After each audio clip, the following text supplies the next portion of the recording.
بسم الله الرحمن الرحيم رب اشرح لي صدري ويسر لي أمري واحلل عقدة من لساني يفقهوا قولي.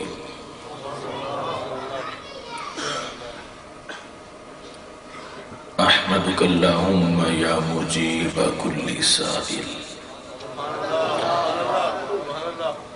والصلاة والسلام على من هو أفضل الوسائل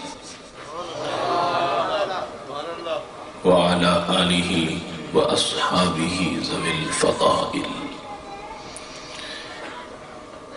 أما بعد فأعوذ بالله من الشيطان الرجيم. بسم الله الرحمن الرحيم. وَلَنَبْلُوَنَّكُمْ بِشَيْءٍ مِّنَ الْخَوْفِ وَالْجُوعِ وَنَقْصٍ مِّنَ الْأَمْوَالِ وَالْأَنفُسِ وَالثَّمَرَاتِ وَبَشِّرِ الصَّابِرِينَ. صدق الله العظيم وصدق رسوله النبي الكريم الأمين. إن الله وملائكته يصلون على النبي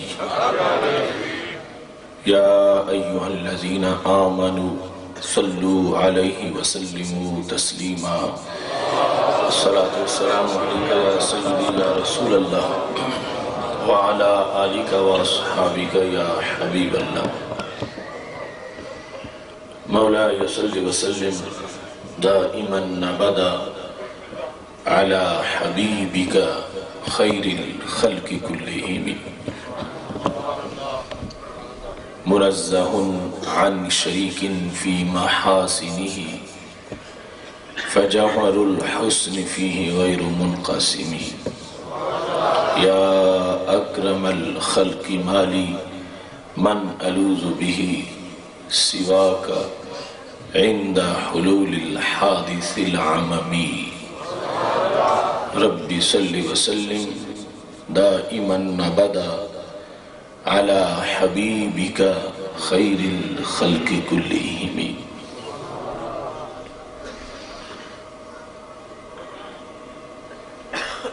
اسلام کی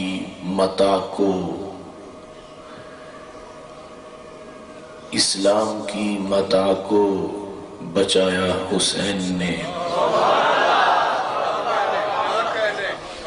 اسلام کی متاع کو بچایا حسین نے، اپنے لہو کا پہرا بٹھایا حسین نے. ہے آج بھی وہ ملت کا درس آبرو، ہے آج بھی وہ ملت کا درس آبرو، جو خاک کربلا پہ پڑھایا حسین نے. ہے آج بھی وہ مسجد و منبر کی روشنی، ہے آج بھی وہ مسجد و منبر کی روشنی، دیا جو حرم میں جلایا حسین نے. ہے آج بھی یزیدیت ماتم میں مضطرب، ایسا نشان عبرت بنایا حسین نے.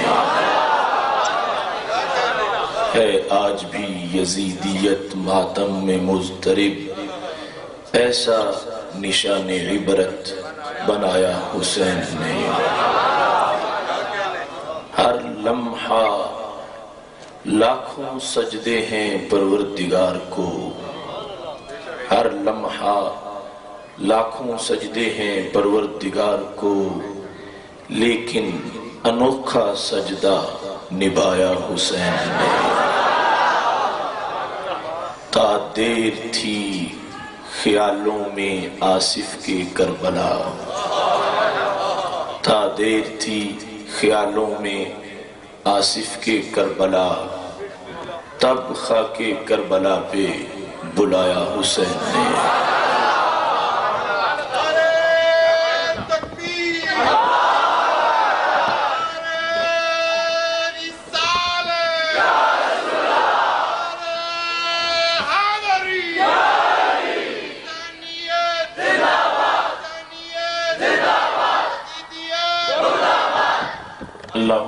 و تعالی جل جلالہ وعم نوالہ واتم برہانہ وعظم شانہ کی حمد و ثنا اور حضور سرور کائنات مفخر موجودات زینت بزم کائنات احمد مجتبی جناب محمد مصطفیٰ صلی اللہ علیہ وآلہ واصحابہ وبارک وسلم کے دربار گوہر بار میں ہدیہ درود السلام عرض کرنے کے بعد بانی کانفرنس فاضل محتشم حضرت علامہ مولانا قاری منظور حسین صاحب زید مجدہ وارثان منبر و محراب ارباب فکر و دانش اصحاب محبت و مودت حاملین عقیدہ اہل سنت رب ذوالجلال کی فضل اور توفیق سے آج ہم سب کو موضع ڈٹمبر میں عظیم الشان شجاعت حسین کانفرنس میں شرکت کی سعادت حاصل ہو رہی ہے۔ میری دعا ہے رب ذوالجلال منتظمین کے انتظام کو اور شرکاء کی شرکت کو اپنے دربار میں قبول فرمائے۔ محتشم سامعین حضرات، بڑے پرکیف لمحات ہیں اور بڑا روحانی اجتماع ہے۔ اللہ کے گھر میں بیٹھ کر ہمیں اس کی نہایت مقبول بندگان کے ذکر کی توفیق حاصل ہو رہی ہے۔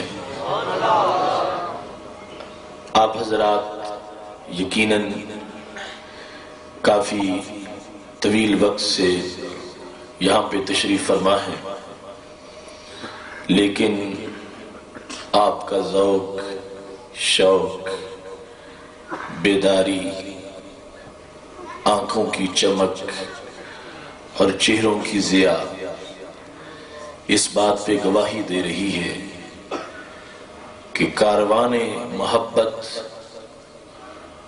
اور کاروان عقیدت کا رخ جب کربلا معلیٰ کی طرف ہو تو رستے کی تھکاوٹ حوصلوں کو پست نہیں کر سکتی۔ رب ذوالجلال آپ کے ذوق کو دوبالا رکھے اور خالق کائنات جل جلالہ ہم سب کو قرآن و سنت کا فہم عطا فرمائے۔ مسجد میں تو ویسے ہی بیٹھ جانا ایک بہت بڑی سعادت ہے۔ رسول اکرم نور مجسم شفیع معظم صلی اللہ علیہ وسلم کا فرمان ہے، میدان محشر میں رب ذوالجلال کی طرف سے یہ اعلان کیا جائے گا، این جیرانی این جیرانی، فرشتوں میرے پڑوسی کہاں ہیں، میرے ہمسائے کہاں ہیں۔ رب ذوالجلال کی طرف سے جب یہ آواز آئے گی تو فرشتے کہیں گے من ینبغی لہ ان یجاورک، اے رب تیرا کون پڑوسی ہو سکتا ہے، تو احکم الحاکمین ہے اور رب العرش العظیم ہے، کسے تو اپنا پڑوسی کہہ رہا ہے؟ تو خالق کائنات جل جلالہ فرمائے گا این زوار المساجد، فرشتوں جو دنیا میں میری مسجد میں بیٹھتے تھے وہ میرے پڑوسی ہیں۔ میدان حشر میں جب سب کے پروٹوکول ختم ہو چکے ہوں گے، مسجد والوں کا پروٹوکول پھر بھی برقرار ہوگا۔ اور دیکھیے رب ذوالجلال ہر چیز جانتا ہے۔ میدان حشر میں اسے پتا ہے کہ مسجدوں میں آنے والے، سجدہ کرنے والے اور مسجدوں میں حاضری دینے والے اس وقت کہاں ہیں، لیکن پھر بھی پوچھے گا تاکہ میدان محشر میں ان کی عظمت اجاگر ہو جائے اور پتہ چلے کہ جنہوں نے دنیا کی زندگی میں ٹائم اللہ کے گھر کے لیے نکالا تھا، رب ذوالجلال میدان محشر میں بھی ان کے چہروں کو گلاب کی طرح تر و تازہ رکھے گا۔ ایسی عظیم حاضری کے ساتھ ساتھ اس کانفرنس میں حاضری یقیناً بہت بڑی سعادت ہے۔ تھوڑی دیر کے لیے میں آپ سے مخاطب ہوں اور آپ سے پوری توجہ کا طالب ہوں کہ دل کے کانوں سے میری چند گزارشات کو سننا۔ ہمارا یہ اجتماع کوئی رسمی اور رواجی اجتماع نہیں ہے، یہ ایک مشن کا بہت بڑا حصہ ہے۔ میری دعا ہے رب ذوالجلال ہمیں حسینیت کے مشن کو آگے چلانے کی توفیق عطا فرمائے۔ محتشم سامعین حضرات، رب ذوالجلال نے آخری دین میں ہمارے لیے جہاں ہمارے بدن کا ایک نصاب مقرر کیا، وہاں دل کی کیفیات کا بھی ایک نصاب ہمیں عطا کیا۔ جس طرح ہم اپنے بدن سے بدنی عبادت کرتے ہیں، ہاتھوں سے صدقہ و خیرات کرتے ہیں، اللہ کے راستے میں جہاد کرتے ہیں، زبان سے تلاوت قرآن مجید کرتے ہیں، سر اس کے دربار میں سجدے میں جھکاتے ہیں، تو خالق کائنات جل جلالہ نے ہمارے دل کے لیے جو نصاب معین کیا ہے وہ نصاب محبت کا نصاب ہے۔ طبرانی نے موجم کبیر میں یہ روایت کیا ہے کہ نبی اکرم نور مجسم شفیع معظم صلی اللہ علیہ وسلم نے صحابہ کرام علیہم رضوان کے اجتماع میں خطاب فرماتے ہوئے ارشاد فرمایا تھا، احب اللہ لما یغزوکم بہی، میرے صحابہ اللہ سے محبت کرو اس واسطے کہ وہ تجھے کھلاتا پلاتا ہے۔ صحابہ محبت کرتے ہو تو آگے میرا پیغام تابعین تک پہنچا دینا کہ جو رب اتنے کرم والا ہو اس کے ساتھ پیار ضرور کرنا چاہیے، جس کے کرم کی برسات ہر وقت جاری رہے، جس کے فضل کے پھولوں کا نزول ہر وقت ہوتا رہے، جس کی عنایت اور جس کی عظمتیں اور جس کی طرف سے دی ہوئی سعادتیں ہر وقت بندے کو اپنی آغوش میں رکھیں، اس رب کے ساتھ پیار ضرور کرنا چاہیے۔ اور فرمایا صرف یہاں تک نہیں، احبونی، میرے ساتھ بھی پیار کرو۔ صحابہ میرے ساتھ بھی محبت اور میرے ساتھ عشق، یہ بھی امت کو درس دے دینا۔ کس لیے؟ فرمایا لحب اللہ، میرے ساتھ اس لیے پیار کرو کہ میں تمہارے رب کا محبوب ہوں۔ فرمایا میری رحمت اور میرا فضل اپنی جگہ رہا، میں ملجا و ماوا ہوں، میں تمہارا مشکل کشا اور حاجت روا ہوں، میں تمہارے لیے ہر گھڑی کی رحمت ہوں، میں تمہارے لیے ہر لمحے کا چین ہوں۔ یہ تمام حیثیات اپنی جگہ رہی۔ میرے ساتھ پیار کرتے وقت ایک چیز کو پیش نظر رکھو کہ جو تمہارا خالق ہے وہ بھی مجھ سے پیار کرتا ہے۔ احبونی لحب اللہ، میرے ساتھ اس لیے پیار کرو کہ میں اللہ کا محبوب ہوں، اللہ کی جہت سے میرے ساتھ پیار کرو۔ احبو اہل بیتی، فرمایا مجھ سے پیار کرنے کے بعد میرے اہل بیت سے بھی پیار کرو۔ کیوں؟ فرمایا لحبی، کہ وہ میرے محبوب ہے۔ مجھ سے پیار کرو کہ میں تمہارے اللہ کا محبوب ہوں، اور میرے اہل بیت سے پیار کرو کہ وہ میرے محبوب ہیں۔ اللہ اللہ فی اصحابی، میرے صحابہ کے بارے میں رب سے ڈرتے رہنا۔ لا تتخذوہم غرضا من بعدی، انہیں میرے بعد نشانہ نہ بنانا۔ فمن احبہم فبحبی احبہم، جو صحابہ سے پیار کرتا ہے وہ مجھ سے پیار کرتا ہے۔ فمن ابغضہم فبغضی ابغضہم، جو ان سے بغض رکھتا ہے وہ مجھ سے بغض رکھتا ہے۔ اور میرے صحابہ یہ تابعین تک اور پوری امت کو یہ نصاب پہنچا دیجئے، یہ محبت کا جامع نصاب ہے ہر مومن کے سینے میں جو موجود ہونا چاہیے۔ اگر ہم آج ایک جائزہ مرتب کریں تو خدا کی قسم ہے پوری کائنات میں منفرد سینہ سنی کا نظر آئے گا جس میں ان چاروں محبتوں کا سمندر ٹھاٹھے مار رہا ہے۔ اللہ کی محبت کی بات ہوتی ہے تو سنی کو چین ملتا ہے، نبی اکرم صلی اللہ علیہ وسلم کے عشق کا نغمہ چھڑتا ہے، اس پہ بج طاری ہو جاتا ہے۔ اہل بیت اطہار کی محبت کا تذکرہ ہوتا ہے، اس کے دل کی کیاری میں عشق کے ہنچے چٹک کے پھول بن جاتے ہیں۔ اور اس وقت صحابہ کرام علیہم رضوان کی عقیدت کا ذکر ہوتا ہے، اس کے چہرے پہ نکھار آ جاتا ہے۔ بریلی سے میرے امام کی آواز آتی ہے، اہل سنت کا ہے بیڑا پار، اصحاب حضور نجم ہے اور ناؤ ہے عطرت رسول اللہ کی۔ پاک محبوب علیہ السلام نے جو جامع نصاب بیان کیا، ہمیں اس کی جامعیت کا جامع حصہ ملا۔ کسی کو ایک محبت سے خیرات ملی، کسی کو 2 سے ملی، کوئی 1 سے محروم، کوئی 2 سے محروم، کوئی 3 سے محروم، کوئی 4 سے محروم۔ یہ سنی کا جامع دل ہے جس میں چاروں محبتوں کے دریچے کھلے ہوئے ہیں۔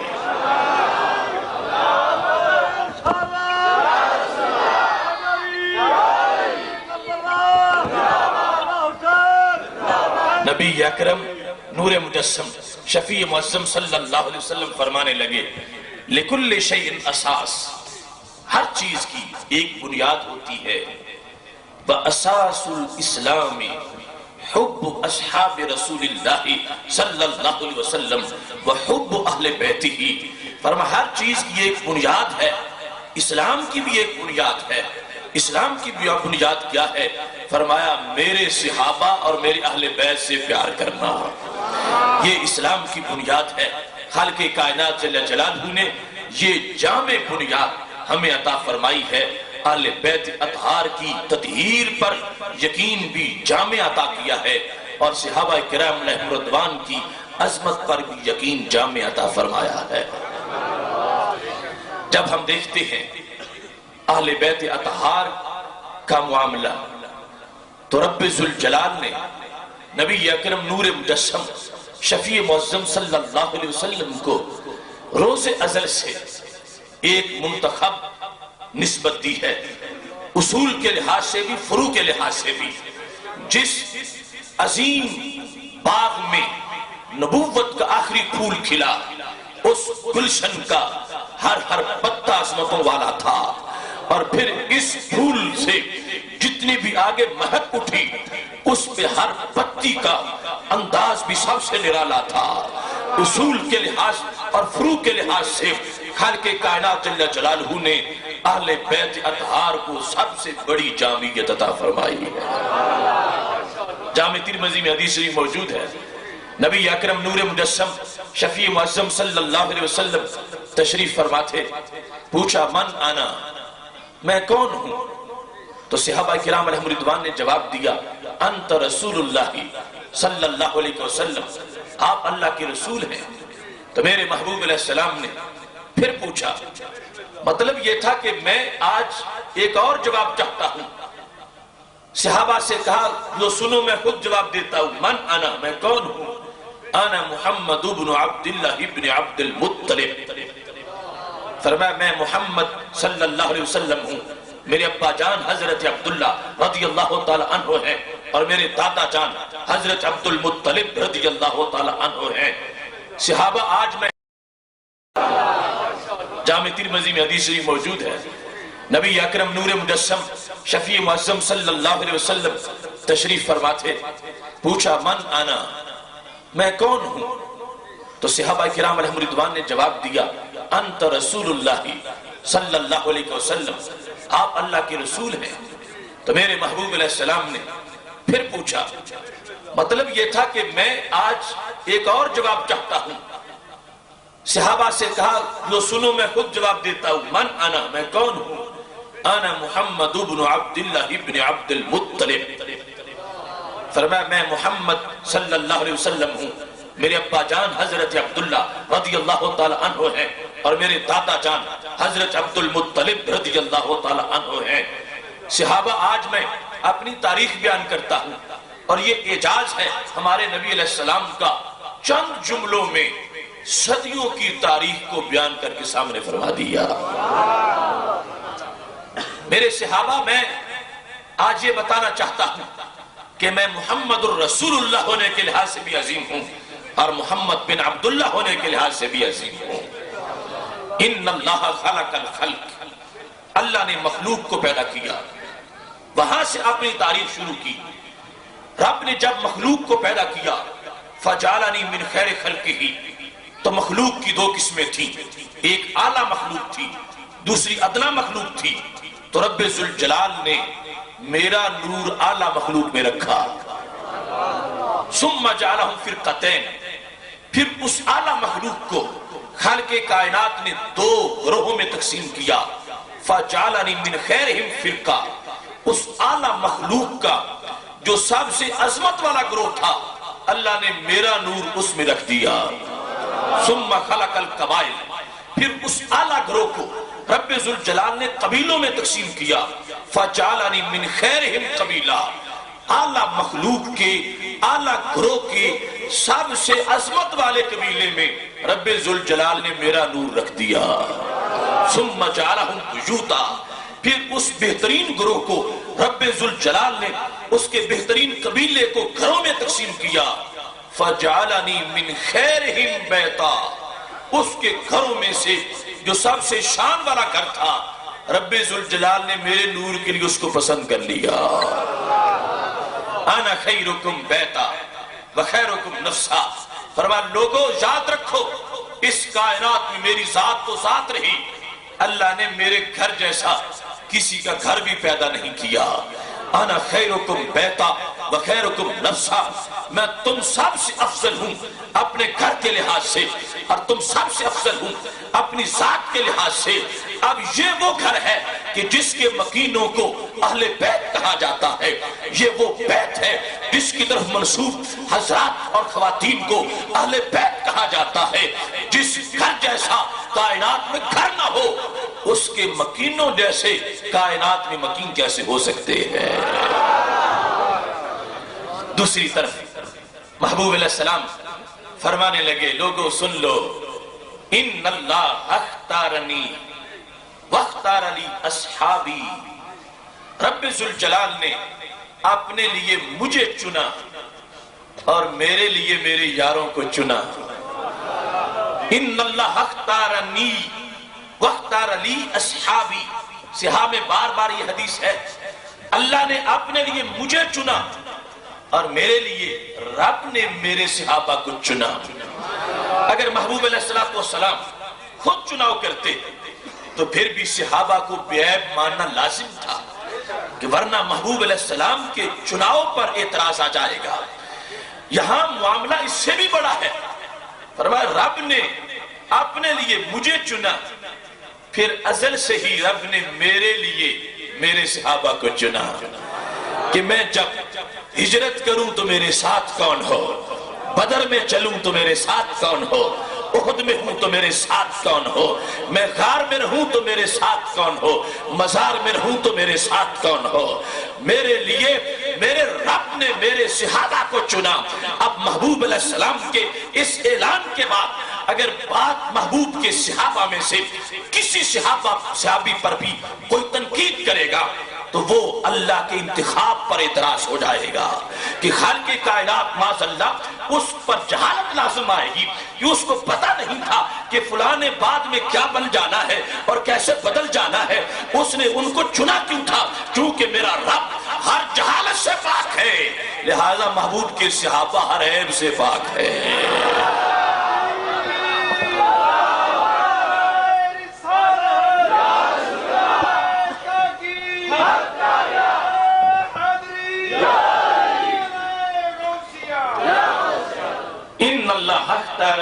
رب نے اپنے لیے مجھے چنا، رب نے میرے لیے میرے صحابہ کو چنا۔ واختار لی اصحاری واختار لی اختانی، فرمایا میرے رب نے ان میں سے میرے سسرال چنے اور میرے رب نے ان میں سے میرے داماد چنے، بختار علی اسحاری، میرے سسرال ان میں سے رب کے انتخاب پر بنے اور میرے داماد بھی ان میں سے رب کے انتخاب پر بنے۔ فرمایا جب بھی ان کا تذکرہ ہوگا زبانوں کو روک کے رکھنا ورنہ ایمان ضائع ہو جائے گا، اس واسطے کی جو خالق کائنات ہے اس نے میری ہر بزم کو ازل میں دیکھ کر اس بزم میں میرے پھولوں کا انتخاب کیا تھا، اور یہ رب کا انتخاب ہے کہ جس انتخاب کے مطابق ہر بزم سجتی نظر آتی ہے۔ بخاری شریف میں حدیث شریف ہے، نبی اکرم نور مجسم شفیع معظم صلی اللہ علیہ وسلم دن کے وقت ایک باغ میں تشریف فرما تھے، اور یہ منفرد حیثیت تھی، عمومی طور پر مسجد نبی شریف میں ہوتے تھے، اس دن مسجد میں نہیں بیٹھے، باغ میں تشریف فرما ہوئے۔ حضرت ابو موسیٰ اشعری رضی اللہ تعالی عنہ کہتے ہیں میں ڈھونڈتا ڈھونڈتا پہنچا تو نبی علیہ السلام ایک کنویں کے کنارے قدم لٹکا کے تشریف فرما ہے۔ میں اجازت سے وہاں باغ کے دروازے پر کھڑا ہو گیا، چونکہ چار دیواری بنی ہوئی تھی کہ میں دربان کا کام کروں گا۔ تھوڑی دیر کے بعد جب دروازے پہ دستک ہوئی تو میں نے پوچھا یا رسول اللہ صلی اللہ علیہ وسلم کیا حکم ہے، جو باہر ہے اس کو اندر آنے دوں؟ تو نبی علیہ السلام نے فرمایا اے ابو موسیٰ وَافْتَحْ لَهُ الْبَابَ وَبَشِّرْهُ بِالْجَنَّةِ، صرف دروازہ ہی نہ کھولو، اس کو آنے والے کو جنت کی خوشخبری بھی دے دو۔ کہتا جب میں نے دروازہ کھولا اذن ہوا ابو بکر، دروازے پہ سیدنا صدیق اکبر رضی اللہ تعالی عنہ تھے۔ میں نے دروازہ کھولا، ان کو باغ میں داخلے کی خبر بھی دی، جنت میں داخلے کا پیغام بھی دیا۔ جب سیدنا صدیق اکبر رضی اللہ تعالی عنہ آگے آئے تو پاک محبوب علیہ السلام نے ان کو اپنے ساتھ دائیں جانب اسی کنارے پہ بٹھا لیا۔ تھوڑی دیر کے بعد پھر دستک ہوئی، میں نے پوچھا یا رسول اللہ صلی اللہ علیہ وسلم اب کیا حکم ہے؟ فرمانے لگی افتح لہ الباب وبشرہ بالجنہ، جو دروازے پہ ہے ان کے لیے دروازہ بھی کھولو اور ساتھ جنت کی خوشخبری بھی دے دو۔ کہتے ہیں جو ہی میں نے دروازہ کھولا اذن ہوا عمر، وہ سیدنا فاروق اعظم رضی اللہ تعالی عنہ تھے، میں نے ان کو جنت کی خوشخبری دی۔ محبوب علیہ السلام کے پاس جب بیٹھ آئے تو نبی علیہ السلام نے خود ان کو اپنی بائیں جانب بٹھا لیا۔ اب دیکھنا، جس وقت ایک انسان اپنے گھر کو سجاتا ہے تو بار بار سوچتا ہے کہ یہ صدر مقام ہے، دائیں جانب کیا ہونا چاہیے، بائیں جانب کیا ہونا چاہیے، یہ جو مین حصہ ہے اس کو کیسے سجایا جائے۔ رب ذوالجلال نے ازل سے دیکھا تھا کہ جب نبوت کے سب سے بڑے تاجدار بیٹھے ہوئے ہوں تو ان کے دائیں کون ہونا چاہیے، ان کے بائیں کون ہونا چاہیے۔ پاک محبوب علیہ السلام کا علم بھی دیکھیے، کہاں ان لوگوں کی سوچ جو یہ کہیں کہ انہیں اپنے بارے پتا نہیں کہ کل میرے ساتھ کیا ہوگا۔ معاذ اللہ، یہ محبوب تو اتنا علم رکھتے ہیں کہ آج ہی غلاموں کو جنت کی خوشخبریاں دے رہے ہیں۔ حضرت ابو موسیٰ اشعری رضی اللہ تعالیٰ عنہ کہتے ہیں اب میرے دل میں یہ خیال آ رہا تھا کہ کاش کہ میرے بھائی جو گھر میں ہیں ان کو خیال آ جائے اور وہ بھی اس بات کی طرف آ جائیں کہ جنت تقسیم ہو رہی ہے اور اب دروازے پہ دستک ہو دیں۔ کہتے اتنے میں دروازے پہ دستک ہوئی تو میں نے پوچھا یا رسول اللہ صلی اللہ علیہ وسلم اب کیا حکم ہے؟ فرمایا افتح لہ الباب وبشرہ بالجنہ الا بلوى تصیبہ، فرمایا دروازہ بھی کھولو اور جو آنے والے ہیں ان کو جنت کی بشارت بھی دو، لیکن ان کو ساتھ یہ بھی کہو کہ تمہیں ایک بڑی آزمائش سے گزر کے جنت میں جانا ہے۔ کہتے ہیں جب میں نے دروازہ کھولا تو وہ ذی النورین عثمان غنی رضی اللہ تعالی عنہ تھے، وہ اندر جب تشریف لائے۔ اب دیکھیے علم کتنا ہے، پہلے دونوں حضرات کو مطلقاً جنت کی بشارت تھی اور یہاں الا بلوى تصیبہ، فرمایا ایک بلوہ بھی ہے، ایک آزمائش بھی ہے، ایک امتحان بھی ہے اور عثمان غنی اس سے گزرنا ہے۔ اور پھر جنت تک پہنچنا ہے۔ سیدنا عثمان غنی رضی اللہ تعالی عنہ کے دور حکومت میں جو کچھ ہونے والا تھا نبی علیہ السلام نے اس کی خبر بھی دی اور ان کا برحق ہونا بیان بھی کیا۔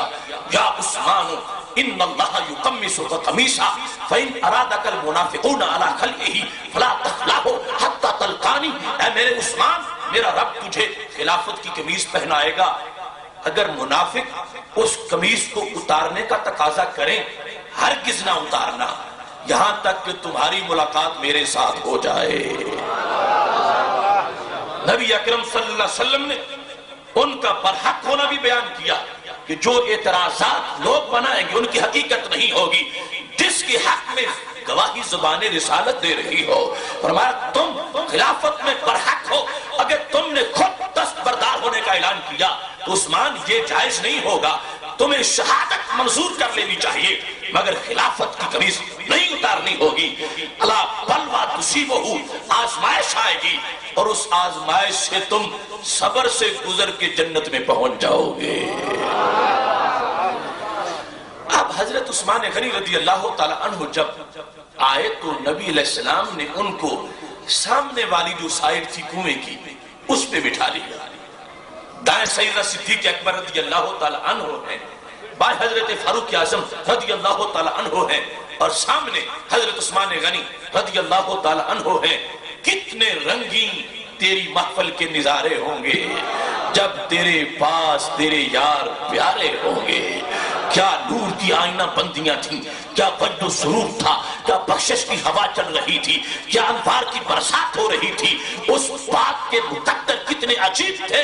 سید المرسلین صلی اللہ علیہ وسلم بھی تشریف فرما ہے اور امت کے دین قائدین بھی ساتھ بیٹھے ہیں۔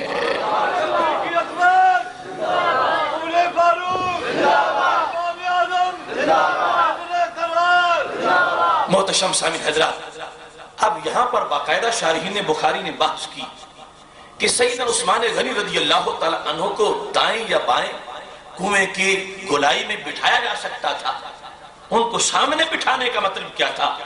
تو فرمانے لگے یہ بھی غیب کی خبر تھی کہ جن کو ساتھ بٹھایا ہے وہ قبر میں بھی میرے ساتھ ہوں گے اور جن کو سامنے بٹھایا ہے ان کی قبر کچھ دور بنے گی، وہ بقی کے مہمان ہوں گے۔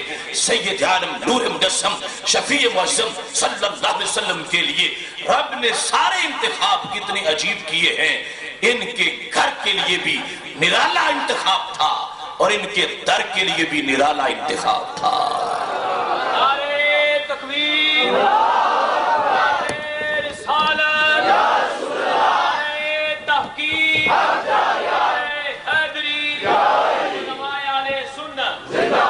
اب دیکھیے چونکہ یہ موضوع تو بڑا طویل ہے، میں صرف تمہیداً یہ عرض کرنا چاہتا تھا۔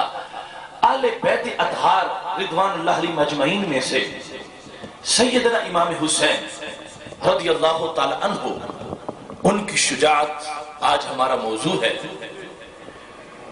دیکھیے جتنا بڑا انسان ہوتا ہے اتنا ہی بڑا اس کا امتحان ہوتا ہے۔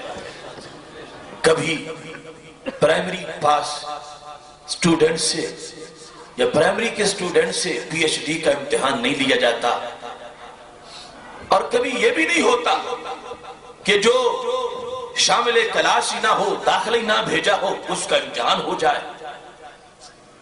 آج مختلف قسم کی سوچیں ابھر رہی ہیں۔ کہیں سے یہ بدبو آتی ہے، کہا جاتا ہے اگر وہ اللہ کے پیارے ہوتے تو پانی بند کیوں ہوتا، اگر پیارے ہوتے تو بھوکے کیوں رہتے، اور کوئی یہ کہتا ہے اگر ان کے ابا جی مشکل کشا ہوتے تو ان کی مدد کرتے، نانا جی حاجت روا ہوتے تو ان کی مدد کرتے۔ اب دیکھیے جس شخص کو معمولی بھی قرآن و سنت کے ساتھ تعلق ہے اس کو یہ پتا ہے مکتب عشق کا دستور نرالا دیکھا، اس کو چھٹی نہ ملی جس نے سبق یاد کیا۔ اللہ اپنے مقبولوں کی آزمائش کرتا ہے اور جو اس کے دربار کے مردود ہیں ان پر عذاب لاتا ہے۔ سختی کی حالت جب اللہ کے دشمنوں پر آتی ہے تو اس کو عذاب کہا جاتا ہے، اور جب دوستوں پہ آتی ہے تو اس کو ذریعہ ثواب کہا جاتا ہے۔ نبی اکرم نور مجسم شفیع معظم صلی اللہ علیہ وسلم کا فرمان ہے اشد الابتلاء الانبیاء ثم الامثل فالامثل۔ فرمایا اللہ کو مخلوق میں سب سے زیادہ جن سے پیار ہوتا ہے وہ انبیاء کرام علیہ السلام ہیں، جن کو نبوت کی صفت دے رکھی ہے۔ رب کو سب سے زیادہ ان سے پیار ہے۔ فرمایا امتحان بھی سب سے سخت انہی کا ہوتا ہے۔ ثم الامثل فالامثل، پھر جس کا مرتبہ جتنا نیچے چلا جاتا ہے اتنا ہی امتحان نرم ہوتا جاتا ہے۔ یہ رب کائنات کے دربار میں اس کے مقبول بندوں کی حیثیت ہے۔ جس انداز میں درجہ قرب کا ہوتا ہے اسی انداز میں ان کا بڑا امتحان ہوتا ہے۔ ہو سکتا ہے نمرود ساری زندگی اس کو سر کا درد بھی نہ ہو، اور جو اللہ کے دربار کے مقبول ہیں وہ ساری زندگی مسلسل آزمائشوں اور ابتلاؤں کے اندر موجود رہے۔ تو یہ خالق کائنات جل جلالہ کی حکمتیں ہیں۔ وہ بتانا چاہتا ہے کہ مجھ سے پیار کرنے والے چوری کھانے والے مجنون نہیں ہوتے، وہ اس طرح اپنا خون پیش کر کے بھی میرے پیار کی گواہیاں دیتے ہیں۔ محتشم سنگ حضرات، اب دیکھیے آزمائش یقیناً ہوتی ہے۔ وَلَنَبْلُوَنَّكُمْ، رب کا وعدہ تھا ہم ضرور تمہیں آزمائیں گے۔ آزمائش میں یہ بات بھی بڑی قابل غور ہے، رب اس لیے نہیں آزماتا کہ آزما کے پتہ کرے کہ فلاں آزمائش میں پورا اترتا ہے یا نہیں اترتا۔ یہ تو وہ کہے جس کو ازل سے سب کچھ معلوم نہ ہو۔ میرا رب ازل سے سب کچھ جانتا ہے۔ یہ تو دنیا والے ہیں، عاجز لوگ ہیں اور کم علم کے مالک ہیں کہ جن کو یہ مطلوب ہوتا ہے امتحان لیں تو پتہ چلے کہ فلاں بچے کو کتنا سبق یاد ہے اور کتنا یاد نہیں ہے۔ خالق کائنات جل جلالہ تو ازل سے سب کچھ جانتا ہے کہ جب آزماؤں گا بدن کے ٹکڑے ہوں گے، جب فلاں کو آری سے چیر دیا جائے گا اور فلاں کا خون نکل جائے گا، تیروں تلواروں سے جب بدن گلزار بن جائے گا، پھر بھی وہ استقامت کا ہمالیہ بن کے سامنے آئے گا۔ ازل سے سب کچھ جانتا ہے، لیکن وہ امتحان اس لیے لیتا ہے کہ جو میں جانتا ہوں اس کا پتہ مخلوق کو بھی چل جائے۔ کل ایسا نہ ہو کہ حشر میں جب انعامات کی تقسیم ہو رہی ہو تو بڑے بڑے نوابوں کے شہزادے بھی اٹھ کے کھڑے ہو جائیں، یا اللہ جنت کی سرداری کی سیٹ تو ہمیں ملنی چاہیے تھی، یہ عہدہ ہمارے لیے ہونا چاہیے تھا، مفت میں تم اس عہدے کو حسنین کو دے رہے ہو۔ اللہ نے امتحان لیا اور دنیا والوں کو بتا دیا کہ جنت کی سرداری کی سیٹ اسے ملتی ہے جو کربلا والا امتحان پاس کر جاتا ہے۔ یہ علم تقسیم کرنے کے لیے کہ لوگوں کو پتہ چل جائے اس کی طرف سے آزمائش ہے، اس کی طرف سے امتحان ہے، خود جانتا ہے۔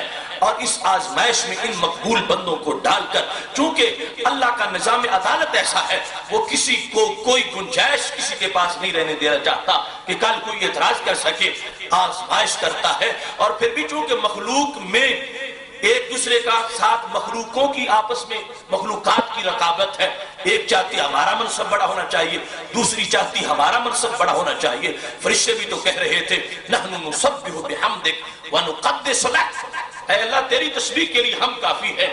اس انسان کو پیدا کرنا اس کا مطلب کیا ہو سکتا ہے؟ کوئی ضرورت نہیں اس کو پیدا کرنے کی۔ تو اللہ نے فرمایا تھا انی اعلم ما لا تعلمون، فرشتوں میں وہ بھی جانتا ہوں جو تم نہیں جانتے۔ اب فرشتوں سے بڑا جس کو منصب جنت میں ملنے والا تھا تو رب کائنات نے فرشتوں کے سامنے بھی تو اس بات کو لانا تھا کہ تم نے جو مشورہ دیا تھا غلط دیا تھا۔ فرشتوں تم بھی تسبیح کرتے ہو، مگر تسبیح وہ بھی ہے جو کربلا کے میدان میں بدن پر زخم کھا کر بھتیجوں بھانجوں کی شہادت گاہ کو سجا کر امام حسین کر رہے تھے۔ فرشتوں وہ تسبیح تم سے نہیں ہو سکتی، لہذا میں نے خلافت کا تاج جن کو عطا فرمایا ہے۔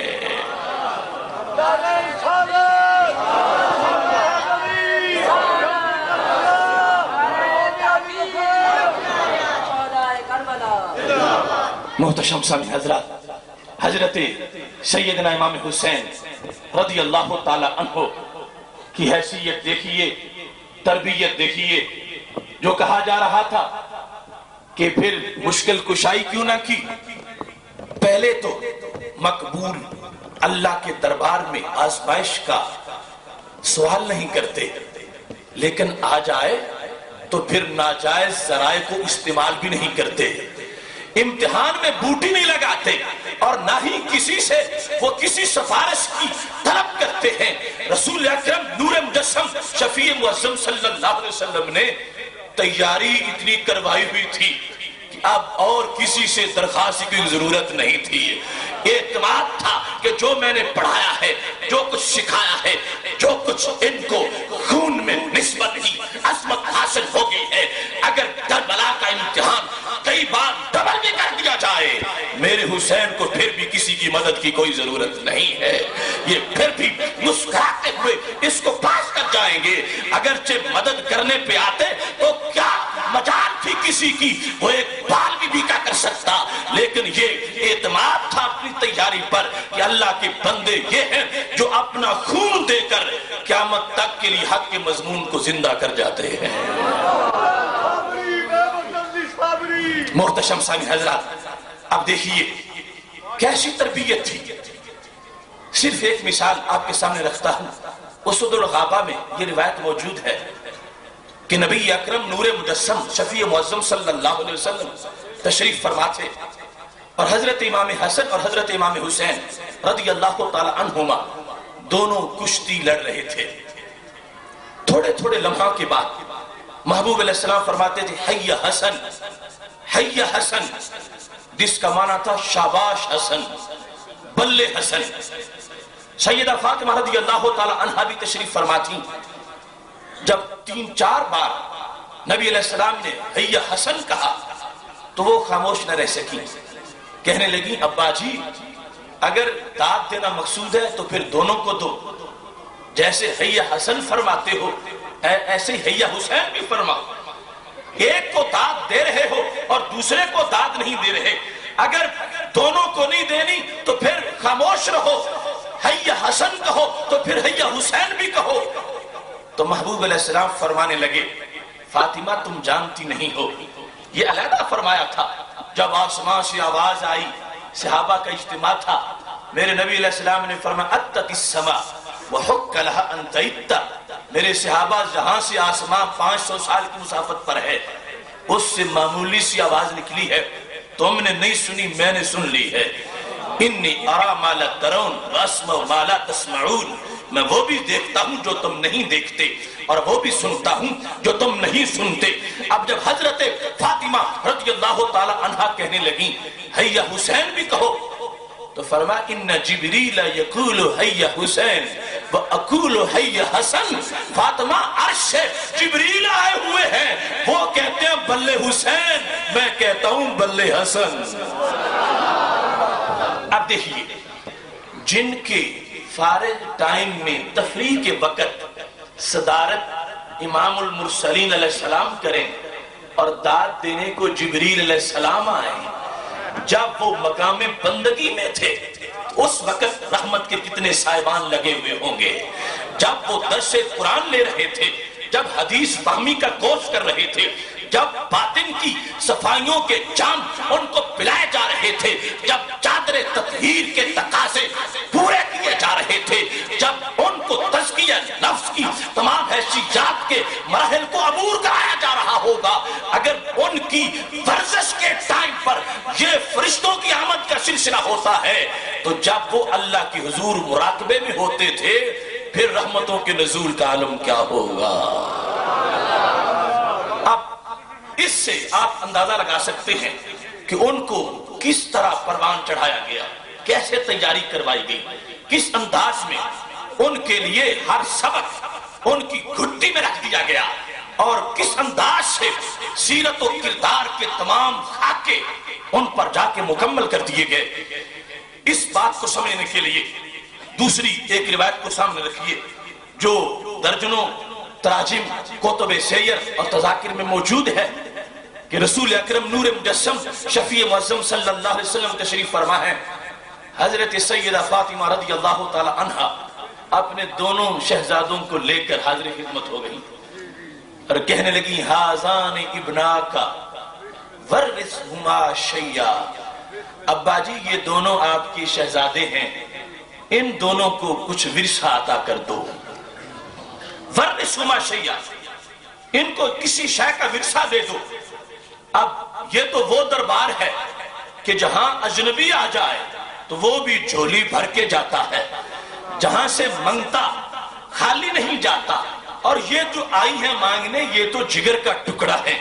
یہاں اجنبی آئے، بریلی کے تاجدار کہتے ہیں میرے کریم سے گر قطرہ کسی نے مانگا دریا بہا دیے ہیں، دربے بہا دیے ہیں. جب وہ آئیں کہ جو سیدۃ النساء اہل جنہ ہیں انہوں نے مانگا تو محبوب علیہ السلام نے کس انداز میں عطا فرمایا ہوگا. یہاں یہ بات بھی بڑی قابل غور ہے کہ ہمارے نبی علیہ السلام کی عطا کا ایسا انداز ہے کہ جو تصور سے ماورا. بخاری شریف میں ہے رسول اکرم نور مجسم شفیع معظم صلی اللہ علیہ وسلم نماز پڑھا رہے تھے، جماعت کرا رہے تھے. جماعت کراتے کراتے ہاتھ اونچا کیا، قدم آگے بڑھائے، پھر ہاتھ بھی نیچے کر لیا، قدم پیچھے ہٹا لیے.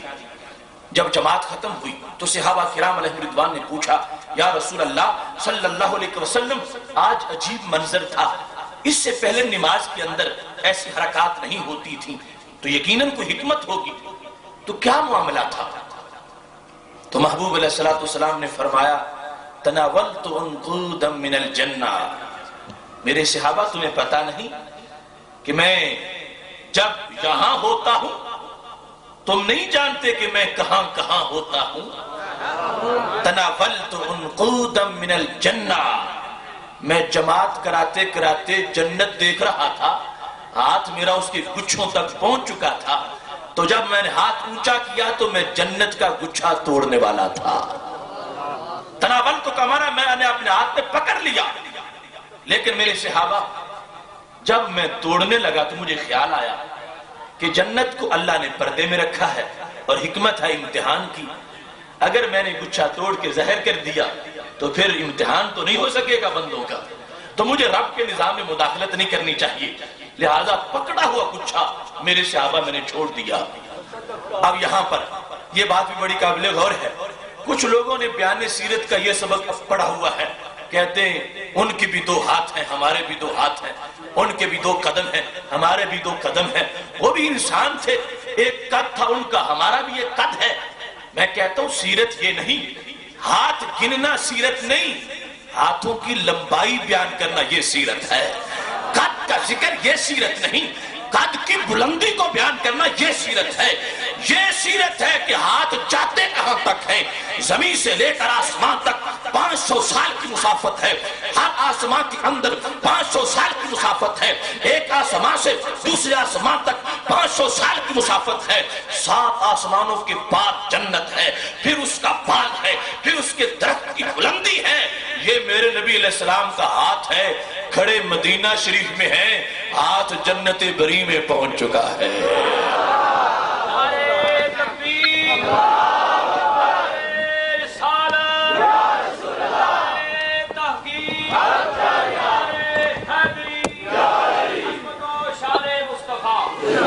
اب ہمارے اس موضوع کی بات فرما میرے صحابہ میں نے گچھا نہیں توڑا، تمہیں بتاؤں میں توڑ لیتا تو وہ گچھا کتنا بڑا تھا.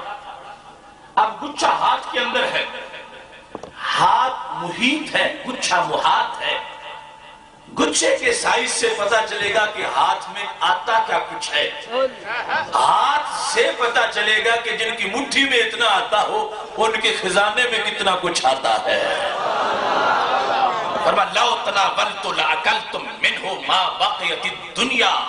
میرے صحابہ اگر میں گچھا توڑ لیتا تو میرے ہاتھ میں اتنا بڑا گچھا تھا کہ قیامت تک سارے انسان کھاتے رہتے پھر بھی میرا ایک گچھا ختم نہ ہوتا. جن کا ایک گچھا اتنا بڑا ہو ان کا خزانہ کتنا بڑا ہوگا. اب اس دربار میں سیدہ فاطمہ رضی اللہ تعالی عنہا مانگنے کے لیے آ گئی ہیں. ہازان ابنا کا، یہ دونوں آپ کے شہزادے ہیں. ورثہما شیئا، محبوب انہیں کچھ ورثہ عطا فرما دو. اب سیدہ فاطمہ رضی اللہ تعالی عنہا جانتی ہیں کہ اس دربار میں سونے چاندی کی تو کوئی حیثیت نہیں. جتنا بڑا مورث ہوتا ہے اتنا بڑا ہی اس کا ورثہ ہوتا ہے. جو شخص بکریوں کے ریوڑ کا مالک ہو اس کے ورثے میں مربے نہیں ہوتے، اس کے ورثے میں بکریاں ہی ہوتی ہیں. اور جو شخص 1 ایکڑ کا مالک ہو اس کے ورثے میں فیکٹریاں نہیں ہوتی، اس کے ورثے میں مرلے اور کنالیں ہوتی ہیں. جو شخص نبوت کا تاجدار ہو سونا چاندی اس کا ورثہ نہیں ہوتا، اس کا ورثہ نبوت کا نور ہوتا ہے. سونے چاندی کی کیا حیثیت کہ وہ نبوت کا ورثہ بن سکے. سیدہ فاطمہ رضی اللہ تعالی عنہا جانتی ہیں کہ میں مانگنے کیا آئی ہوں، اور محبوب علیہ السلام جانتے ہیں کہ ان کو دیا کیا جائے گا. دریائے رحمت جوش میں ہے. فرمانے لگے فاطمہ ٹھیک ہے، میں اپنے دونوں بیٹوں کو 2 ورثے عطا کرتا ہوں. اما حسن، سب سے پہلے چونکہ بڑے امام حسن ہیں تو ان کا ذکر کیا. اما حسن فَلَهُ هَيْبَتِي وَسُدَّدِي وَأَمَّا حسین فَلَهُ جُرْأَتِي وَجُودِي. فرمایا اے فاطمہ رضی اللہ تعالی عنہ کہ میں نے اپنے حسن کو 2 چیزوں کا ورثہ دیا. پہلی چیز فرمایا فَلَهُ هَيْبَتِي، میں نے اپنے روب کا ورثہ اپنے بیٹے حسن کو دیا. ہمارے نبی علیہ السلام کا روب تمام انبیاء کرام علیہ السلام میں سے منفرد روب تھا. ہر پیغمبر باروب ہوتا ہے، لیکن بخاری شریف کا یہ مقام جب ہمارے نبی علیہ السلام نے فرمایا تھا فُضِّلْتُ عَلَى الْأَنْبِيَاءِ بِسِتٍ، 6 چیزیں مجھے رب نے ایسی دی کہ وہ کسی نبی میں بھی نہیں، کسی رسول میں نہیں، اور دیگر کتابوں میں 60 تک ان کی تعداد ہے. ان 6 کو بیان کرتے ہوئے بخاری شریف میں جو ہے فرمایا نُصِرْتُ بِالرُّعْبِ مَسِيرَةَ شَهْرٍ، مجھے رب نے سارے پیغمبروں سے زیادہ روب دیا ہے. اتنا روب ہے فرمایا وہ میرے دشمن جو یہاں سے 1 مہینے کی مسافت پر ہیں، اب گھوڑا دوڑے مہینہ دوڑتا رہے تو وہاں پہنچ سکتا ہے. وہاں بیٹھے ہوئے میرے دشمن مجھ سے یوں کانپ رہے ہیں جیسے میری تلوار کے نیچے ان کا سر آیا ہوا ہو. نصرت بالرعب، میری مدد رعب سے کی گئی. یہ تقاضا تھا حکمت کا، کیونکہ باقی انبیاء کرام علیہ السلام کی نبوتیں محدود تھیں. کوئی ایک گاؤں کا، کوئی ایک ڈویژن کا، کوئی ایک علاقے کا. یہ ساری روئے زمین کے بلکہ جمیع طبقات کے چونکہ نبی ہیں. فرمایا مجھے جا کے ہر جگہ اپنا سکہ نہیں منوانا پڑے گا، ایک جگہ بیٹھوں گا، دنیا بھر کے دشمن میرے نام سے کانپتے رہیں گے. نصرت بالرعب، مجھے میرے رب نے منفرد روب عطا فرمایا ہے. فرمایا اس روب میں سے حصہ میں نے اپنے بیٹے حسن کو دے دیا. پھر سددی، فرمایا میری سرداری بھی منفرد ہے. انا سید العالمین، میں سارے جہانوں کا سردار ہوں، سارے جہانوں کا میں سردار ہوں. فاطمہ اس سرداری کا حصہ ورثہ میں نے اپنے بیٹے حسن کو دے دیا. یہ 2 وراثتیں ہیں حضرت امام حسن رضی اللہ تعالی عنہ کے پاس. ان کو نبی اکرم صلی اللہ علیہ وسلم نے اپنے روب کا ورثہ بھی دیا اور اپنی سرداری کا ورثہ بھی دیا. اور یہ بھی ہماری سعادت ہے کہ رب الجلال نے ہمیں ان دونوں شہزادوں کی عقیدت برابر عطا کی ہے. سرکار نے جن کو مقدم کیا ہم بھی ان کو مقدم کرتے ہیں، اور جس انداز میں تقسیم کی ہم بھی اس پہ گواہی دیتے ہیں. اب محبوب علیہ السلام کی نسل میں ہر بچہ سید ہے، لیکن امام حسن منفرد سید ہے. اس واسطے بخاری شریف میں ہے محبوب علیہ السلام نے ان کو 7 منبر پہ بٹھایا، مجمع کو دیکھا، اور مجمع کو دیکھ کر ان کو ان کے چہرے کی طرف متوجہ کیا، اور پھر یہ اعلان کیا ان ابنی ھذا سید، صحابہ میرا یہ بیٹا سید ہے، یہ سردار بیٹا ہے، یہ سرداروں والے کام کرے گا، یہ لیڈر ہے، یہ لیڈروں والے کام کرے گا. غیب دان نبی علیہ السلام نے ان کی لیڈری کے کردار کو بھی بیان کر دیا. لعل اللہ یسر بھی بین الفئتین من المسلمین، فرمایا یہ میرا حسن جس کو میں نے اپنی سرداری کا ورثہ دیا، فرمایا مجھے امید ہے جب امت میں اختلاف ہو جائے گا یہ سرداروں والا کام کرے گا، امت کو پھر ایک جھنڈے کے نیچے جمع کر دے گا۔ بین الفئتین من المسلمین، مسلمانوں کے دو دھڑے ہوں گے، ان میں کوئی کافر نہیں ہوگا، مسلمانوں کے دو دھڑوں میں یہ اتحاد پیدا کریں گے۔ اور دوسری روایت میں بین الفئتین العظیمتین، کہ دونوں پارٹیاں مومن بھی ہوں گی عظیم بھی ہوں گی، عظیم دو جماعتوں میں میرا یہ بیٹا سلو کروا دے گا۔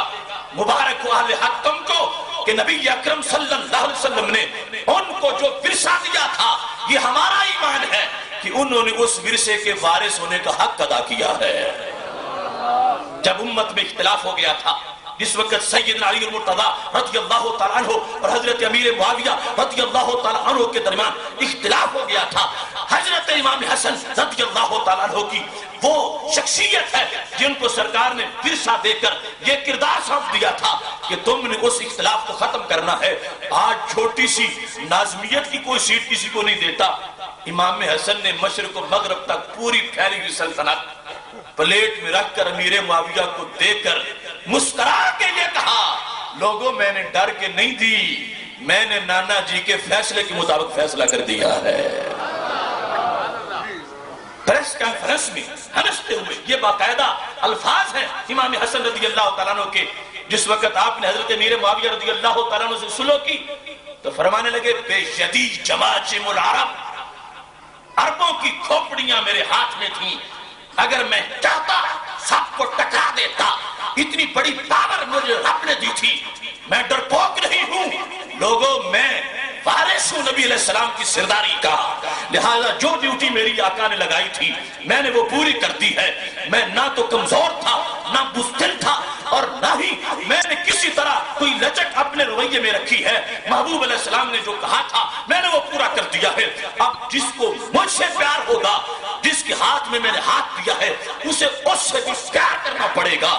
میرا انتخاب اس کے بعد یہ انتخاب ہے جن کو میں نے اپنا لیڈر بنایا ہے، میرے ماننے والوں تمہیں بھی اس کے ایمان اور لیڈری کی گواہی دینا پڑے گی۔ سیدنا امام حسن رضی اللہ تعالیٰ عنہ کو ورثہ ملا، انہوں نے اس ورثے کا حق ادا کر دیا۔ حضرت امام حسین رضی اللہ تعالیٰ عنہ کو بھی بڑا منفرد ورثہ ملا۔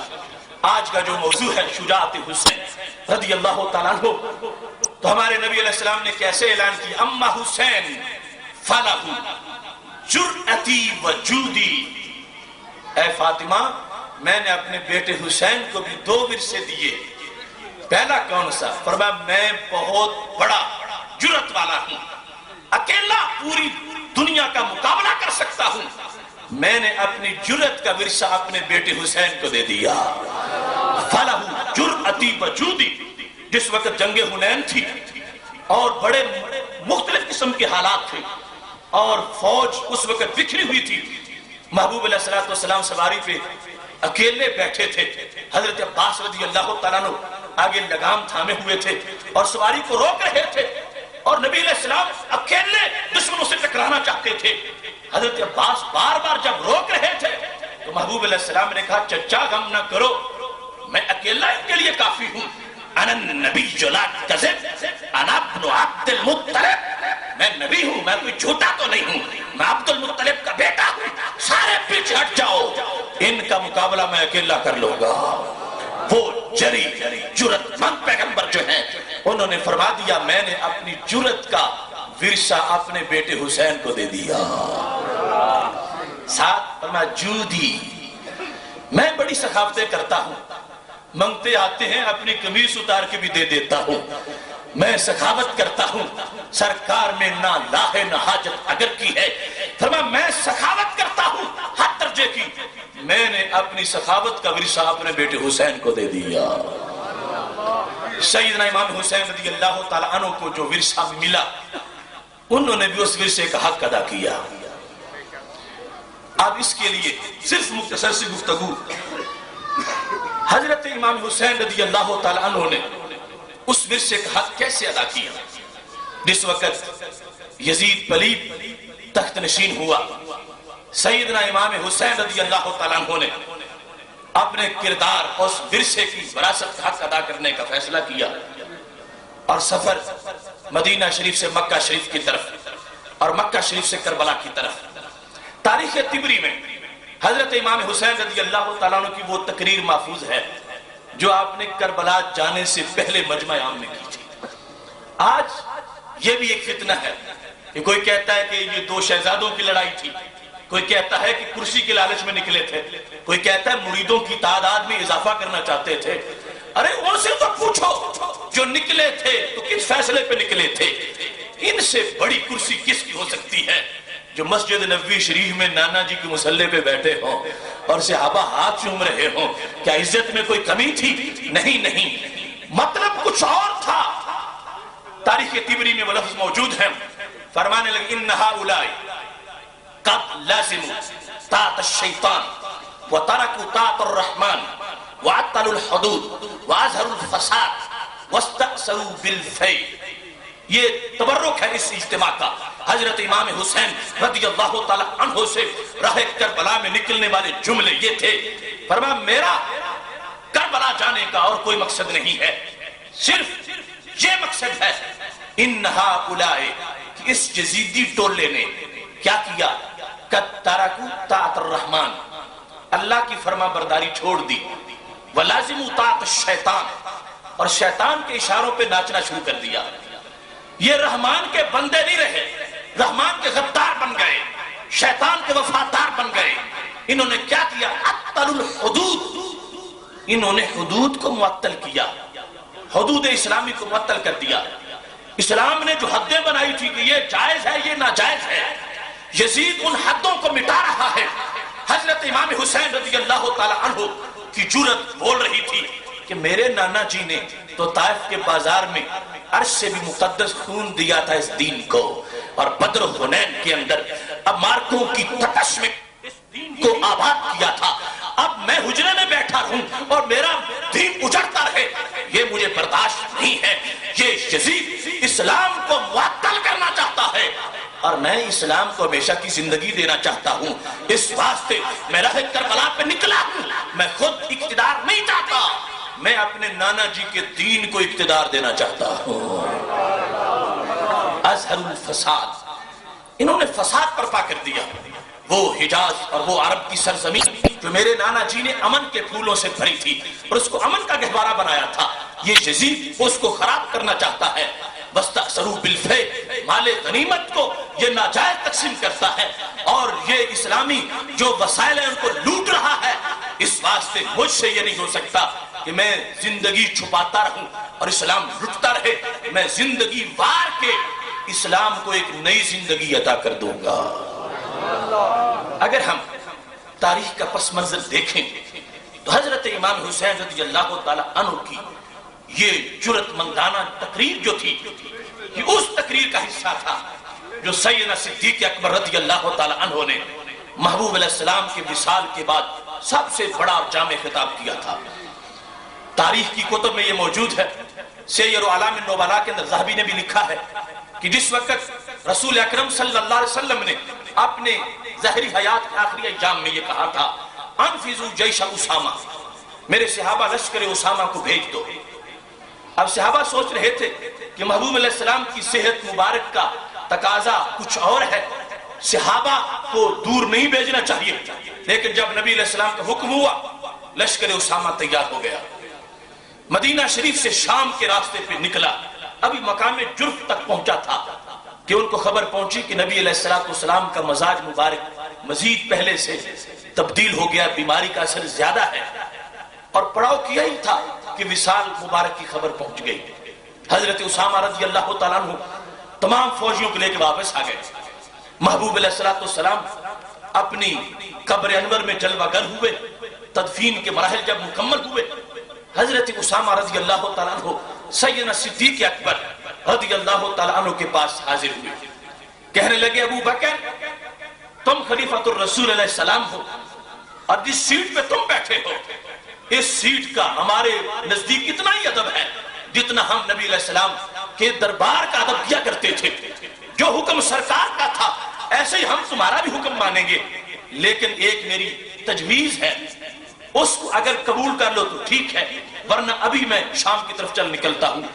تجویز یہ ہے کہ یہ جو قبائل عرب ہیں نو مسلم، ان کے رد عمل کا کوئی پتہ نہیں۔ جب نبی علیہ السلام کی وصال کی خبر ان کو پہنچے گی، ہو سکتا ہے یہ مرتد ہو جائے، اور اگر یہ مرتد ہوئے تو پہلا حملہ ان کا مدینہ شریف میں ہوگا، اور اگر ہم شام میں ہوئے، سارے کبار جرنیل تو شام میں ہوں گے، مدینہ خالی ہوگا، مدینہ شریف باغیوں کے قبضے میں آ جائے گا۔ امیر المومنین، دور جا کے شام ہم فتح بھی کر لیں تو فائدہ کیا ہے اگر ہمارا دارالحکومت ہی باغیوں کے پاس چلا جائے؟ تو کچھ دن، صرف چند دن ہمیں یہاں رہنے دو، اس کے بعد ہم شام چلے جائیں گے، صرف رد عمل ان قبائل کا جو ہے وہ سامنے آ جائے، ہم جانے کو تیار ہیں۔ بظاہر اس میں بڑی منطق تھی، معقولیت تھی۔ یوں کچھ دن 5-6 کے لیے جیسے اسامہ کو مؤخر کر دیا جائے، لیکن قربان جاؤں سیدنا صدیق اکبر رضی اللہ تعالیٰ عنہ کی وفا پہ اور ان کی غیرت ایمانی پہ حضرت اسامہ کی بات کو سن کے غصے میں آ گئے، فرمانے لگے واللہ لان تختفنی الطیر احب الی من ان ابدا بشیء قبل امر رسول اللہ صلی اللہ علیہ وسلم۔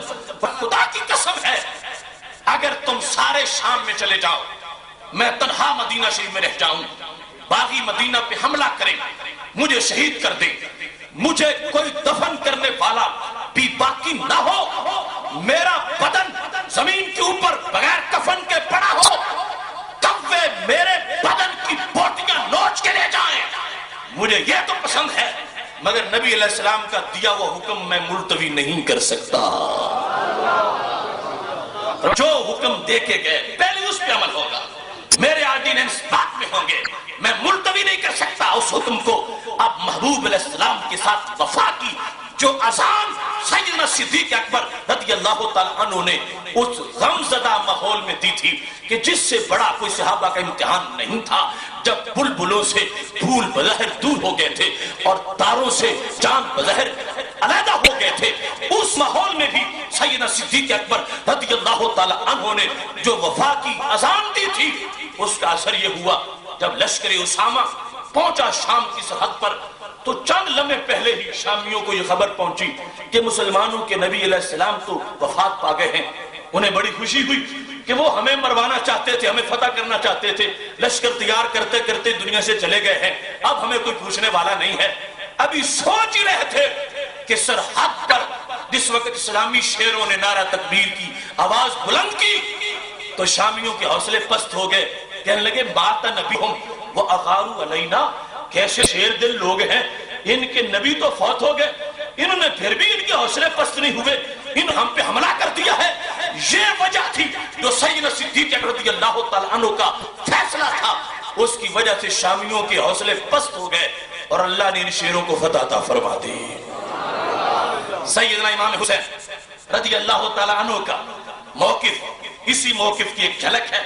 فرمایا یہ یزید اس وقت جو کر رہا ہے اور میں پیچھے ہٹا رہوں اور دیکھتا رہوں کہ اگر میں جاؤں گا ٹکراؤں گا تو پتہ نہیں میرے ساتھ کیا ہوگا اور کربلا میں بوٹیاں بوٹیاں ہو جائیں گی، فرمایا ہم اس کو نہیں دیکھتے، میرے جیتے ہوئے میرے نانا جی کا دین جو ہے اجنبی ہو جائے یہ حسین سے برداشت نہیں ہو سکتا، میں جاؤں گا ٹکراؤں گا اور قیامت تک یہ لوہا منواؤں گا، کرتی رہے گی پیش شہادت حسین کی، آزادی حیات کا یہ سرمدی اصول، چڑھ جائے کٹ کے سر تیرا نیزے کی نوک پر، لیکن یزیدیوں کی اطاعت نہ کر قبول۔ سیدنا امام حسین رضی اللہ تعالیٰ عنہ الکامل کے اندر، البدایہ والنہایہ کے اندر مختلف مراحل کے خطابات موجود ہیں، اور مجھے یہ شرف حاصل ہے کہ میں نے یہ تاریخ کے سارے حوالے اس جگہ جا کے اس زمین کے ساتھ منطبق کیے۔ محرم الحرام کے دن میں نے کربلا معلیٰ میں گزارے ہیں، اور کربلا کے وہ میدان اور وہ مشاہد، وہ خیموں کی جگہ اور وہ تمام انوار و تجلیات کے جو محور ہیں، 9 محرم الحرام ہو یا 10 ہو، سارے اوقات وہاں رہ کے ان انوار کے زیر سایہ بیٹھ کر اس پورے واقعے کے پس منظر کو دیکھا ہے، اور رات ارادے کے ساتھ سب سے جدا ہو کر کربلا کے اس علاقے میں کہ جو شہر سے باہر اور آبادی سے خالی ہے صرف اس لیے اندھیرے میں چلتا رہا تاکہ چشم تصور میں وہ زمانہ آ جائے کہ جب حضرت امام حسین رضی اللہ تعالیٰ عنہ کا کارواں اندھیروں میں اس جگہ کا مہمان بنا ہوا تھا، یزیدیوں کے گھوڑے دوڑ رہے تھے اور ان اندھیروں کو امام حسین کا نور قیامت تک کے لیے صبح میں تبدیل کر رہا تھا۔ قرب کربلا میں جب حضرت حر رضی اللہ تعالیٰ عنہ کی ملاقات امام حسین رضی اللہ تعالیٰ عنہ سے ہوئی، ان کا مزار شریف کربلا کے باہر دیگر میدان کربلا کے شہداء کے مزار سے کافی دور ہے۔